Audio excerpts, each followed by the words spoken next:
ஒருத்தன் கூடவோ இல்லை ஒருத்தி கூடயோ எமோஷ்னலாக மட்டும் அட்டாச் ஆகிடாது. அவங்க உனக்கு என்னதான் க்ளோஸாக இருந்தாலும் அவன் கூட நீ ஒன்ஸ் எமோஷ்னலாக அட்டாச் ஆகிட்டேன்ட்டு வையேன், அவன் கூட பேசினா தான் உனக்கு நாளே ஸ்டார்ட் ஆகும். அவன் உன்கிட்ட பேசினா தான் உனக்கு சாப்பிட முடியும், தூங்க முடியும்.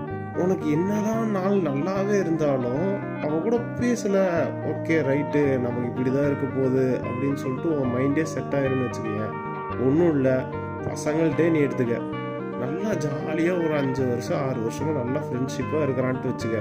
அவன் திடீர்னு அவனுக்கு வேற பக்கம் காலேஜ் கிடைச்சோ இல்லை வேற ஃப்ரெண்ட்ஸ் எல்லாம் சர்க்கிள் செட் ஆகி அங்கே போயிட்டான்றீங்க, நம்ம அவனே தான் நம்ம நல்ல பெஸ்ட் ஃப்ரெண்டாக நினச்சிட்டு இருந்திருப்போம். திடீர்னு பார்த்தோம்னா அவன் இருக்க மாட்டான். நம்ம வேற யாரையுமே அந்த லெவலில் வச்சு நம்ம பார்த்ததில்ல.